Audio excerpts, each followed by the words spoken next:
I realized that as I wanted to develop me, I had to be willing to climb, and I wanted to get to the top, and there's no elevator to the top. People often want to call me the exception, like, oh my God, you're the exception. No, I'm not the exception. I'm an average, ordinary woman who chose every day to make one more extraordinary decision. Every single failure has a lesson in it. Wanna soar? Get a mentor. What's up, Believe Nation? It's Evan. I believe in you, and this channel is designed to be a part of your daily success routine. So today, let's learn from one of the best, Lisa Nichols, and some of her best life-changing advice. Mentor me, Lisa. Also, if you want to know what Lisa has to say about building confidence and excellence, check out my 254 series, where every day for the next 254 days, I will send you a morning video for free to help you build your confidence. The links to join are in the description below. We validate who we are by what we're doing for other people. You're gonna play ginormous, say ginormous. But first take baby steps.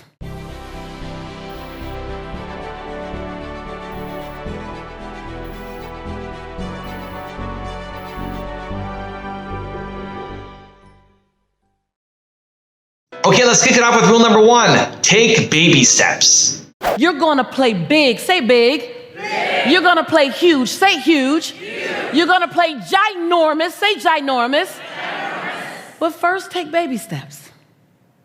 You're gonna eat the elephant, but take one small bite first, chew it good. Right? We want so much so fast. My grandmother says baby, she starts every sentence with baby. I'm sure it's because she cannot remember all of our names.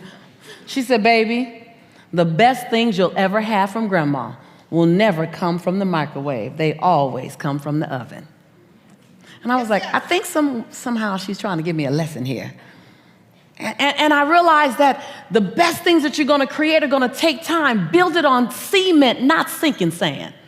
You're gonna get tons and tons and tons of tools here. And you're gonna wanna fast forward. When you fast forward, you build it on plexiglass, you build it on styrofoam, you build it on wood, you wanna build it on cement. Your dream is important enough to outlive you. Yes, yes? Yes, yes. And so I realized that you can't Google download resiliency. You can't Google download tenacity. You can't Google download forgiveness. They're some of the best qualities and characteristics that's gonna take you a long way that you need to invest time in and energy in and intention in. You don't just get patience. I want patience, I'm waiting for patience. Somebody's gonna piss you off tomorrow. And now you get to test if you have patience.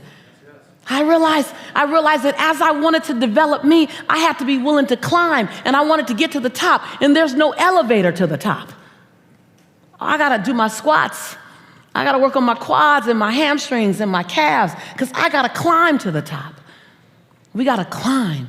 Rule number 2, believe in the unseen.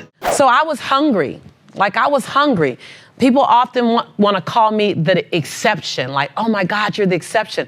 No, I'm not the exception. I'm an average, ordinary woman who chose every day to make one more extraordinary decision. I'm an average, ordinary mom who said, I want to drastically transform my son's future, that he deserves to have every option that every other child would have, irregardless of what he was born into. I just was crazy enough to believe that it doesn't matter the color of my skin, doesn't matter my religious background, doesn't matter my origin, it doesn't matter my mom's bank account and my dad's bank account when I was born. None of that means my future. That's just the circumstance that I came from. That's not what defines my future. I just believe that. Not a lot validated it, but faith is believing in the unseen anyway. So I had enough faith to go, I know like I know, like I know, like I know. I don't necessarily have to see it yet. Rule number 3, don't live under the label. We so often wear labels. There's a label that's to me, there's several labels. I'm an African-American woman, I'm a single mom, I'm a CEO, I'm a daughter. There's so many labels to me, but I don't live under the label. I allow the label to exist, but it doesn't define me. And so I invite you, if you're a woman, there's so many men watching my channel. I love you. I want you to always come. You're always welcome. This is your home. But to my sisters, I invite you, don't feel like life is harder for you because you're a woman. Don't feel like you have to work harder because you're a woman. Work hard. Just work hard. I never looked at, am I working harder as a woman? Am I working harder as a Black person? Now, are there inequities? Absolutely. I am not blind to that. But like I said in the previous episode, energy grows where energy goes. Am I going to give the inequities energy, or am I going to give the possibility energy? And I'm not saying that everything's hunky-dory and all things are right. No, there's some wrongs that really need to be corrected. But here's what I won't do. I won't wear a label and walk in a room living under that label, wondering how you're going to treat me because of that label. People used to ask, Lisa, how did you get on the main stage with people like Tony Robbins and Jack Canfield and people like, they rattle off all these older white men or very successful white speakers in the industry. And they say, how'd you get on stage with them as a Black woman? Or how'd you get on stage with them as a woman? And I go, I didn't get on stage with them as a woman. I got on stage with them as a badass speaker. I got on stage with them as someone who can bring value to the audience. I got on stage with them because I'm a change agent. So can you live through the results that you produce in the world? Can you allow that to define you? Like, this is the bag that you were given. A woman, a man, Black, white, Indian, Asian, the religion you were born into, the economic status you grew up under. All of those things are boxes that someone else said, let's drop you in it. And then you had to choose if you're gonna stay in it. I am too big to be defined by a box, any label of any size. Why don't you join that? So don't be successful as a woman, be successful. Don't be successful as a man, be successful. Don't be loving and giving as a Black person or white person or Asian person. Be loving and giving. Just be.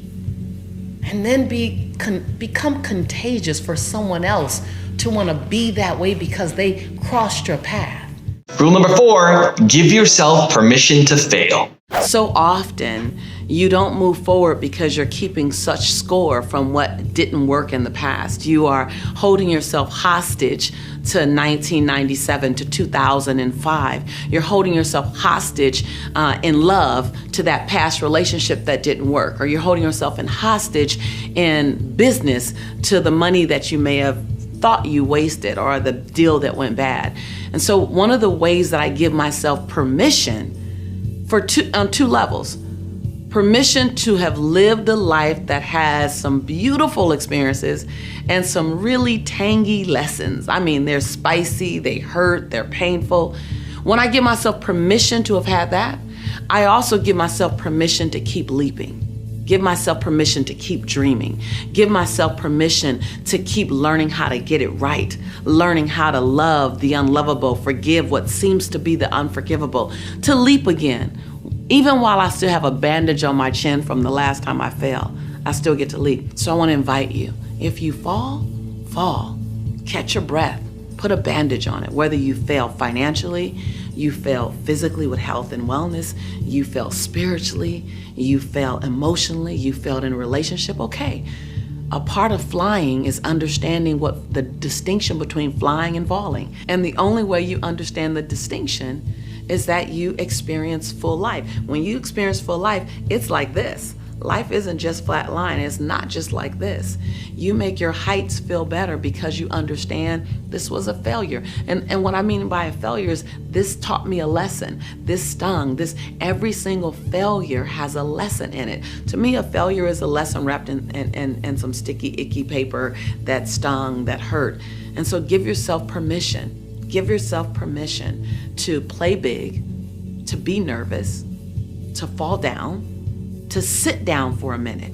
Just don't take up real estate in the sitting down. Don't take up real estate in the analyzing. Don't take up real estate in the preparation. You've been getting prepared for a long time for something. Trust that you'll either fly if you leap right now, or you'll fall if you leap right now. And if you fly, you'll understand what soaring feels like. And if you fall, you'll understand what getting up feels like. Either way, you're okay.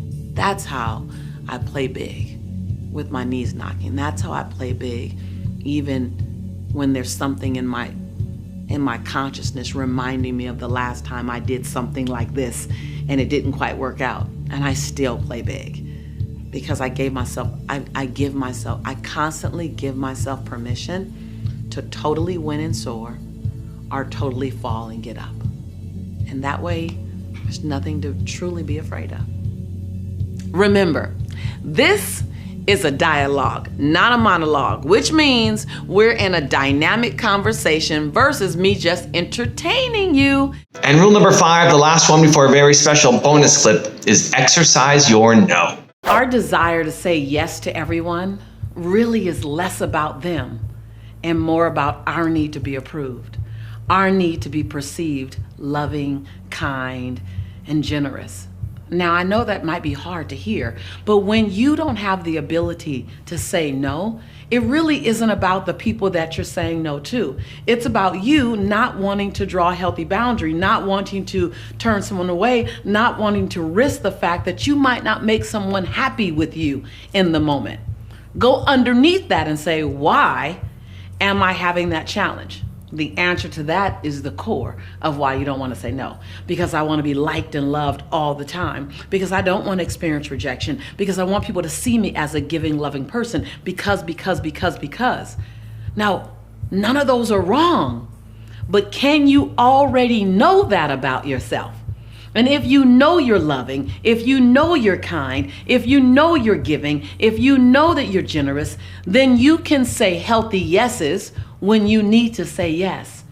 And you can say a healthy no when you need to say no. My grandmother says, if you want your yes to have the most value possible, then sweetie, you need to learn how to exercise your no.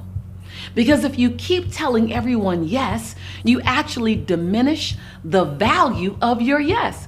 Because I'm not grateful that you said yes. As a matter of fact, I expected you to say yes. Why? Because you always say yes. Now I've got a special bonus tip from Lisa on how to play big that I think you're going to enjoy. But before that, it's time for the 3-point landing question. It's time to move from just watching another video to taking action in your life or business. And if you're feeling bold, leave your answers in the comments below. Here we go. Question number 1.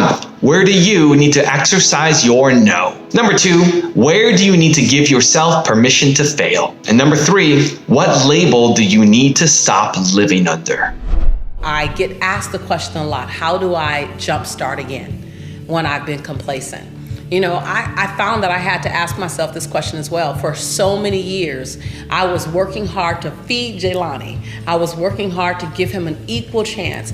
I had this goal that by the time he was 18, I would have transformed our lives. And I ran hard for it and I worked hard for it. And by the time he was 18, our lives were completely transformed and barely recognizable. And I found that I had slowed down a bit, still running, but running at about 70%. And the challenge that you have to watch out for is that your 70% could be someone else's 115%, because you are such a game changer. So you can impress a lot of people never playing full out. And you can look up and a year has passed, 3 years has passed, 5 years have passed, and you haven't played full out for a while because you've already achieved a lot by some people's standards. But there's still so much more that you can do. I want to coach you in this way. Dream a dream or set a goal that's big enough to make you get nervous. Oftentimes, if you're not setting a goal that's beyond 3 years out in front of you, there's not enough to run for. So I want you to look at your goals. Can you achieve them in a year, 2 years? I want you to set a goal for 3 years, set a goal for 5 years, and set a goal for 10 years. Yes, I said 10 years. When I did this phenomenal program called Lifebook, they had me set 10-year goals, and I was so uncomfortable. I sat there silent for a moment. I hadn't thought 10 years out about my life. But if you go out far enough, 10, 5, 3, then all of a sudden you're playing for something so much bigger. And then set a goal that makes your knees knock and your teeth chatter a bit. If you know how to get to your goal, you're not dreaming big enough. Now, the goal also has to be realistic. So it has to be realistic, something you can do. If you're currently making $80,000, then your goal in 3 years isn't to make $500,000 unless you have a path that's viable to get you there. That's real. The thing that's really important to remember about a goal is that if you set lofty goals that you will never hit because they're not realistic in the first place, you have to set realistic goals. Doesn't mean you're not capable, doesn't mean that you don't believe in yourself, but realistic goals. If you set a bunch of unrealistic goals and you don't hit them, every time you don't hit a goal, you lose just a little bit of hope in yourself, a little bit of faith in yourself. And then what happens is you look up 5 years, 10 years from now, and you're not dreaming anymore.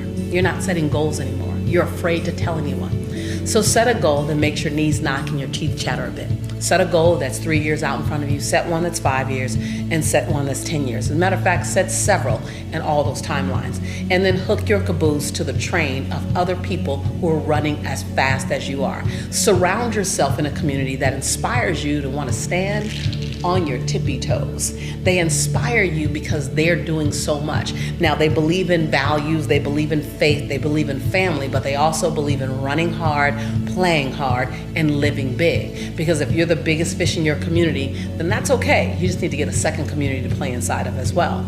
And so if you find yourself going, hold on, I've become complacent, walk out 15 years and go, do I want to look back in 15 years and this was the best that I did? The answer probably is no.